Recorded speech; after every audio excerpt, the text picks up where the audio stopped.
الحمد لله رب العالمين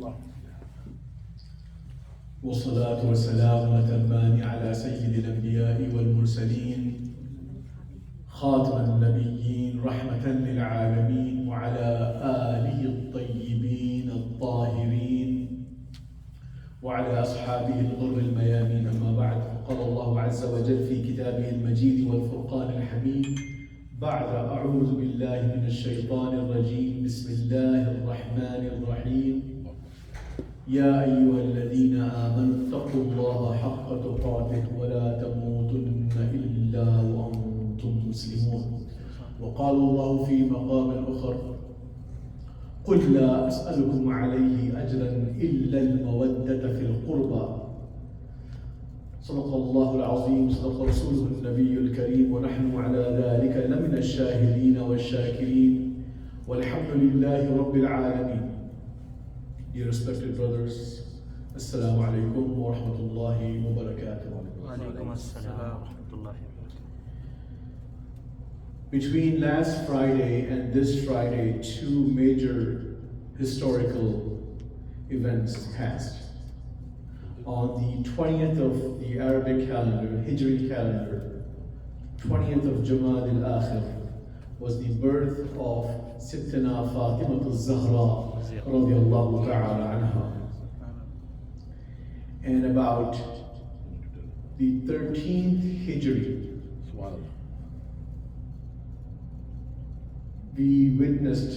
history witnessed the demise, the passing of Amir al-Mu'mineen Sayyidina Abu Bakr as-Siddiq radiallahu ta'ala anhu. And so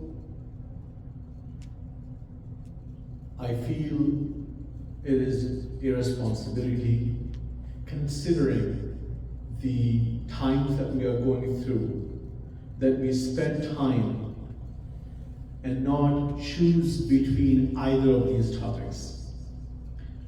Not choose just the topic of Sayyidatina Fatima Zahra alayhi salam and disregard the topic of Sayyidina Abu Bakr Siddiq, or just talk about Sayyidina Abu Bakr Siddiq and not mention Sayyidina Fatima Zahra.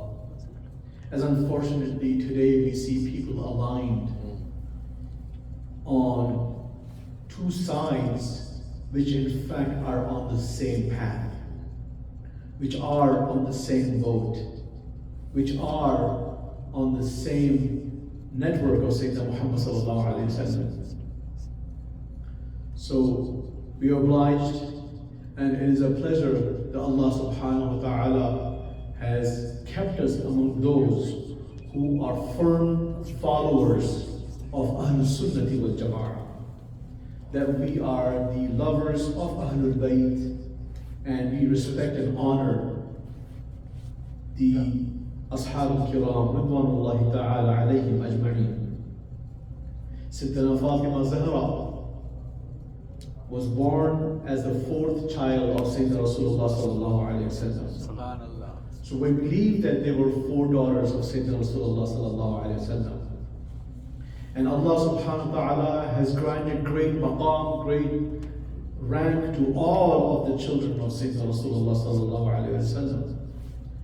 Lakin, this is fadlullahi ta'ala, rahmatullahi ta'ala, yakhtasu bihi man yasha. Whoever He wants, He will bestow His extraordinary mercy.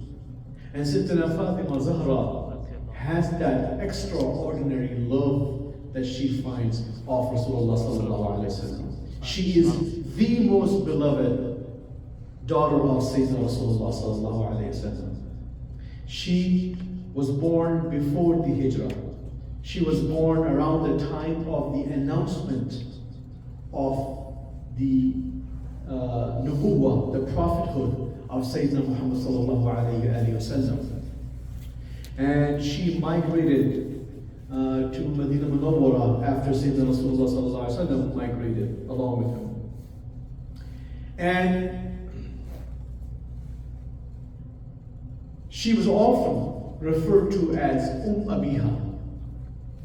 You see, even though at a very tender age She was always there taking care of her father. Even though she did not witness the pagan life, as she was very young at that time, but she witnessed the torture and the torment the Muslims would persevere during the times in Makkah al-Mukarramah at the early stages of Islam. She witnessed what Sayyidina Rasulullah sallallahu alayhi wa sallam had to go through. And one of those examples is when Abu Jahl, who had decided or asked amongst people of the kuffar who would put this waste of the camel, the intestinal parts, the heavy, gross parts, and dump on Sayyidina Rasulullah sallallahu alaihi wasallam. And so one of those volunteers stood up and took a heavy load of the waste of the intestinal parts of the camel, raw, and dumped it on Rasulullah sallallahu alaihi wasallam while he was in sajda. And when Sayyidatina Fatima Zahra, she finds out about this, she comes running to Rasulullah sallallahu alaihi wasallam, crying and invoking her anger. Allahu Akbar. And she's cleaning Rasulullah sallallahu alaihi wasallam. She was found to be always there with Rasulullah sallallahu alaihi wasallam whenever he needed her. And that's one of the reasons that she cared for her father so much that she came to be known as Abiha, the mother of her father. Abiha. This is one of the beautiful titles of Sayyidatina Fatima Zahra radiyallahu ta'ala anha wa alayhi salam. Sayyidatina Fatima Zahra, she was known for her patience, her tolerance, her hilm, and her gratefulness to Allah subhanahu wa ta'ala, always being thankful to Allah subhanahu wa ta'ala, and her ithar, her charitable nature. She would give in the way of Allah subhanahu wa ta'ala. And while from a Muslim it is not expected to give when you don't have it, but this is the daughter of Sayyidina Rasulullah. She gives when she doesn't even have it for her own self, when she doesn't even have it for her own children. Allahu Akbar. These are the role models of Islam. These are the examples that Allah has put forth for the ummah, especially the women of this ummah, in the form of Sayyidatina Fatima Zahra alayhi salam. She was the most beloved. Whenever Sayyidina Rasulullah sallallahu alaihi wasallam would find her entering the place that he would be sitting, he would always stand up to greet Sayyidina Fatima Zahra alayhi salam. He would actually move and have her sit on the place where he would be sitting. Or he would take the shawl that he would have on his shoulders and he would spread on the floor to have Sayyidatina Fatima Zahra come sit on it. And Sayyidatina Fatima Zahra would do the same. When Rasulullah sallallahu alaihi wasallam would enter the hujra, wherever she would be sitting and resting, and she would stand up and greet Sayyidina Rasulullah sallallahu alaihi wasallam and kiss the blessed hands of Sayyidina Rasulullah sallallahu alaihi wasallam and make him sit where she would be sitting, to the best place that she had.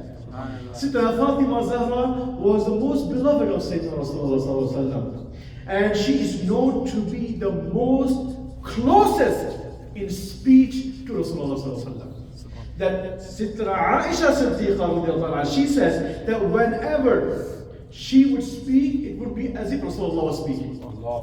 So when Sayyidatina Aisha herself was asked, who do you know as the most beloved to Rasulullah sallallahu alaihi wasallam? As the most beloved. Obviously, this is a very generic question, a general question. It was not specified. General question. Ya Aisha Siddiqa radiyallahu ta'ala anha, they asked and said, who was the most beloved? Because you were the most closest to Rasulullah sallallahu alaihi wasallam. You were the most beloved wife of Sayyidina Rasulullah sallallahu alaihi wasallam. So when the beloved wife of Sayyidina Rasulullah sallallahu alaihi wasallam is asked about who the most beloved to Rasulullah is, Sayyidina Aisha in the hadith says it is Sayyidina Fatima Zahra, his daughter. So the most beloved to Rasulullah sallallahu alaihi wasallam was Sayyidina Fatima Zahra radiyallahu ta'ala anha wa alayhi salam. Not only that, and the questioner, may Allah be pleased with the questioner, that whoever asks Sayyidina Aisha then follows up with another question and says, okay Aisha, well what about the men? Who amongst the men was the most beloved to Rasulullah sallallahu alaihi wasallam? Then Sayyidina Aisha Siddiqa says it was her husband Sayyidina Ali radiyallahu ta'ala anhu. And then Sayyidatina Aisha adds, كَانَ صَوَّامٌ قَوَّامٌ, that he would be fasting a lot and he would be standing up in ibadah of Allah subhanahu wa ta'ala a lot. Sawm is fasting. Sa'im is one who fasts. And Sawwam is an exaggerated word, where it is meant to say he fasted a lot. He fasted a lot. Qa'im, standing up. And in the context of Sharia, Qiyam is when you're standing up for worship of Allah subhanahu wa ta'ala. Qawwam is an exaggerative form, meaning he always, most of the times, stood up in the worship of Allah subhanahu wa ta'ala. This is one of the awsaf, sifa of Sayyidina Ali that Sayyidina Aisha Siddiqa radiallahu ta'ala anha described about Sayyidina Ali radiallahu anhu. And Sayyidina Fatima Zahra, the second year after the hijrah, was married to Sayyidina Ali karamallahu wajhal kareem. Now again, about one of the two khususiyat, two specialties of Sayyidina Fatima Zahra. They said one is that she was married to Sayyidina Ali, who was born in the Kaaba. You see, one of the things is Sayyidina Fatima Zahra, Rasulullah said about her that if it wasn't for Ali, there would not have been anyone on the face of earth who would be a kafu for Sayyidatina Fatima, meaning who would be a match for Sayyidatina Fatima. Wow. Who was Ali? Was he born to a rich family? No. Was he rich himself?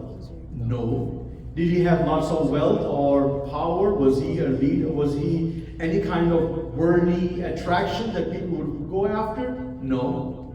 But he was the best match for the best women on earth. Wow. For Sayyidatina Fatima Zahra was known or called by Sayyidina Rasulullah as she is the Sayyida Nisa'il Alameen, that she is the masters, the leader of all of the women of the world. Alameen is not just this word, of all the worlds. Allah knows how many worlds. That she is the master, the leader of all of the women of the world. Allah Akbar. And then she's the master of all the women of Jannah. And so, think about this for a second. On the face of earth, there's no match, he says, except Ali. That is the kafir. And Sayyidatina Fatima Zahra, she is the best woman on earth. Why is she the best woman on earth? Are we talking because of our jazbat, our emotions, because we love her? Yeah, we love her. Wow. But we don't speak out of our emotions. We speak out of daleel, out of evidence. And Rasulullah sallallahu alayhi wa sallam says, فاطمة بدعة مني من أغضبها فأغضبني. Or كما قال النبي صلى الله عليه وسلم, that Fatima is a piece of my flesh. Allah. Fatima is a piece of me, and whoever makes her upset, upsets me. Allahu Akbar. Sayyidina Ali karamallahu wajhal kareem. You see, it is permissible to marry more than one wife, up to 4 wives, if you can afford to, and of course there's the criteria. Ali had all those criteria. And when he was contemplating marrying the daughter of Abu Jahl, Sayyidina Fatima complains to Sayyidina Rasulullah sallallahu alayhi wa sallam. She says, your people, qawmuka, they say that you don't get upset when your daughter gets upset. And Rasulullah inquires, what is it, Ya Fatima? She said that Ali is thinking about marrying the daughter of Abu Jahl. Allah Akbar. The hadith says Rasulullah got up, stood up, and recited, Ashhadu an la ilaha illallah. And he visits Sayyidina Ali radiallahu anhu, and he tells them, and he tells Rasulullah, tells Sayyidina Ali karamallahu kareem, that it is impossible to, my daughter Fatima cannot and will not have another person living in the same household, especially if she is the daughter of Aduullah, of the enemy of Allah, because Abu Jahl was the kafir, obviously. And in other words, Rasulullah sallallahu alaihi wasallam clear-cut prohibited Sayyidina Ali. Allah, he is Shari' al-Deen. Rasulullah can make Sharia, and he prohibits Sayyidina Ali radiallahu anhu to marry anyone when he has Sayyidatina Fatima with him. And Sayyidina Ali, abiding by that rule, did not marry anyone until the passing of Sayyidina Fatima Zahra radiallahu ta'ala anha. Allahu Akbar. Sayyidina Fatima Zahra has a very high rank. And when the question, as the answer of this bayan I mentioned, there are all these discussions about Afdaliyya, who is, we don't need to get involved into these discussions. This is no reason to have a discussion about these things. But when those discussions do arise, and statements are made, then and about tahqiq, then really there's tahqiq on one thing, and that is Sayyidatina Fatima Zahra radiallahu anha, that she is afdal ba'da al-anbiya bil-tahqiq, because she is the bid'ah, she is the flesh of Sayyidina Rasulullah sallallahu alayhi wa sallam. You see the nisbah, look at us. We are nearly 1500 years from the time of Sayyidina Rasulullah sallallahu alayhi wa sallam. We haven't seen him, we haven't touched him, we haven't felt him, he didn't talk to us, we did not shake his hand, we have no connection except one. We are the ummah of Sayyidina Muhammad sallallahu alayhi wa sallam, and we are ummatul ijaba. We have responded the da'wah of Sayyidina Rasulullah, and we accepted Islam. And we are on the faith and deen of Sayyidina Rasulullah. And that nisbah is making the ummah of Sayyidina Muhammad sallallahu alayhi wa sallam afdalul ummah, the best of all of the ummah that came from the time of Sayyidina Adam alayhi wa sallam.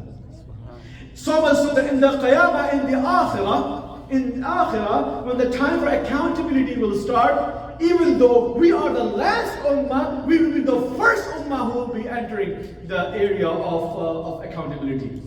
And we will be saved from the torment lesser time than the people who came before us, only because of the connection that we have with Sayyidina Rasulullah as the ummah of Sayyidina Rasulullah, regardless of how much of that distance is. Imagine the maqam of the person who is considered the flesh of Sayyidina Rasulullah sallallahu alaihi wasallam. He says, she is a piece of flesh of mine. Allahu Akbar. Sayyidina Fatima Zahra, her time on this earth is very short. And before Sayyidina Rasulullah sallallahu alaihi wasallam passes this dunya al-fani, he tells something, whispers in the ears of Sayyidina Fatima Zahra. And he tells, whatever that he tells, the people who witnessed there, amongst them was Sayyidina Aisha Siddiqa radiallahu ta'ala anha. And they witnessed that she started crying. She was visibly upset. Something that he said did not settle with her, and she was quite upset. And then moments later, Sayyidina Rasulullah sallallahu alaihi wasallam calls Fatima again to his close to him, and whispers something again in her ears.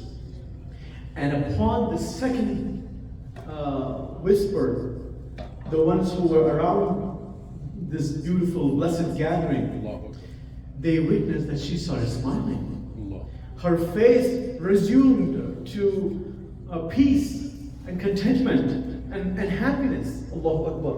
Later on, Sayyidina Aisha inquires Sayyidina Fatima Zahra, Ya Fatima, what was it that Sayyidina Rasulullah said to you in your ears that at first made you upset?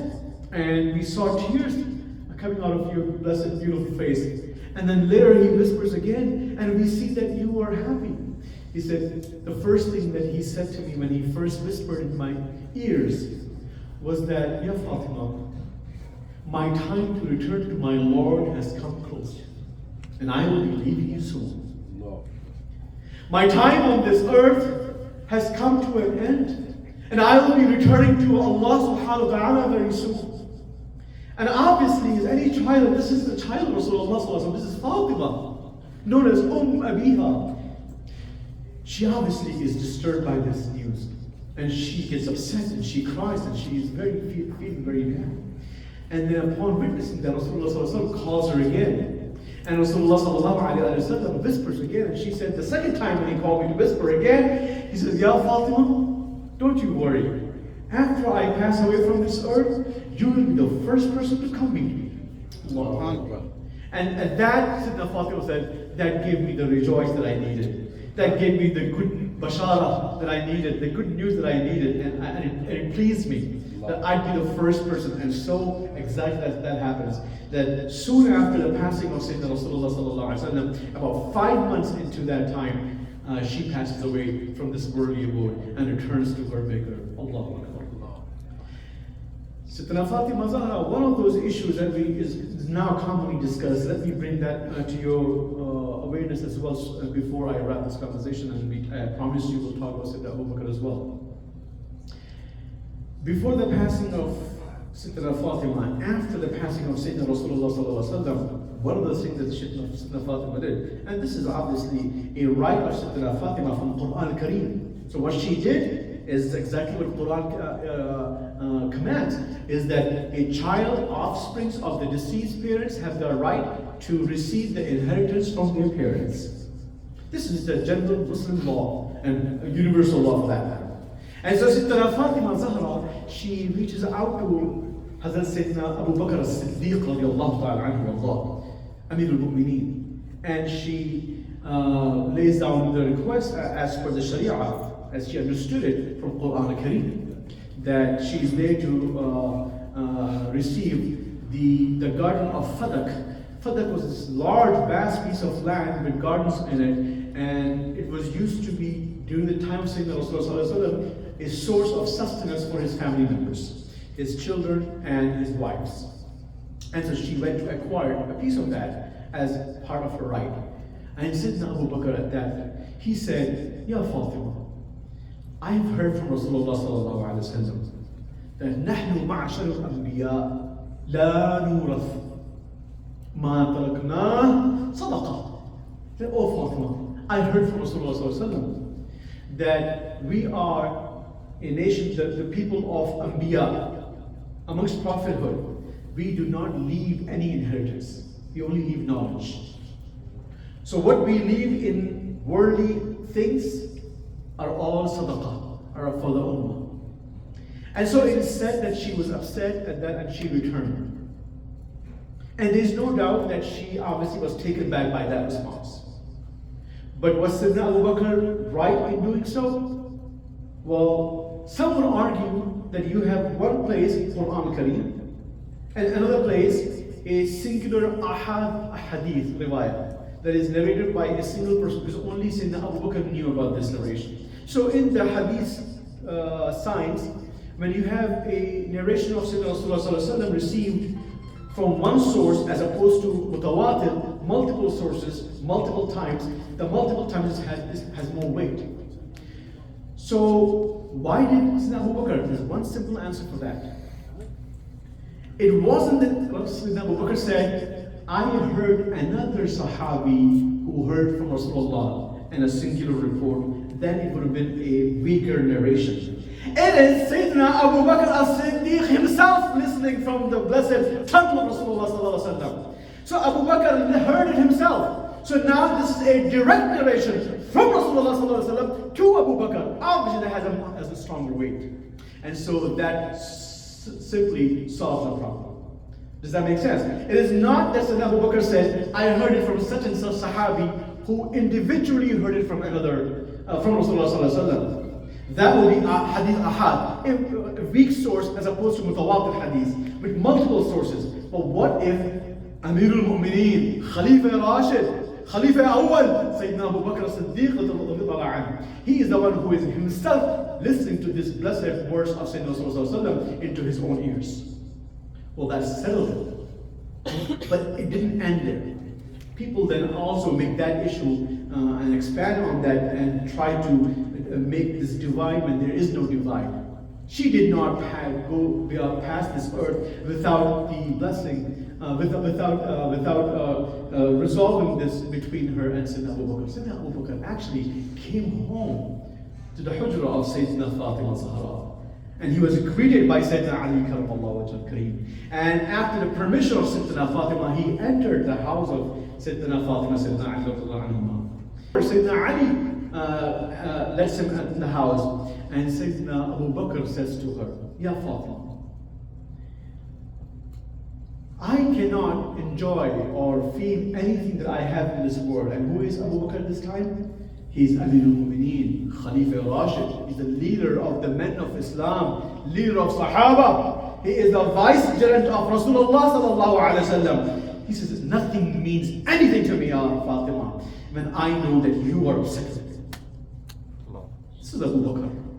This is Abu Bakr, the friend of Rasulullah sallallahu alaihi wasallam. He was a friend of Rasulullah before the announcement of Nubuwwah. He was a friend of Rasulullah when Rasulullah was young. Obviously, as Rasulullah is the chosen one of Allah subhanahu wa ta'ala. He is the beloved prophet of Allah subhanahu wa ta'ala. Sayyidina Rasulullah says, Ya Abu Bakr, if I was allowed to have a friend, I would have you as my friend. But I have made my friendship with Allah subhanahu wa ta'ala. Allahumma salli ala Sayyidina Muhammad wa ala ali Sayyidina Muhammad wa sallam. So Sayyidina Abu Bakr says, Ya Fatima, nothing means to me if you are upset with me. And then in another narration he says to her, that I did not leave my family, my itra, my house, and my lands in Makkah and migrated, except بِالِابْتِغَاءِ مَرْضَاتِ اللَّهِ وَمَرْضَاتِ رَسُولِهِ. And then he says, وَمَرْضَاتِ إِيَّاكِ يَا أَهْلَ الْبَيْتِ. That I have not left my family, my lands, my house back in Makkah, and migrated all this and left everything behind except for the approval of Allah subhanahu wa ta'ala and the approval and the rida of Sayyidina Rasulullah sallallahu alayhi wa sallam, Allah's Prophet, and for the rida of you, Ya Ahlul Bayt. Allahu Akbar.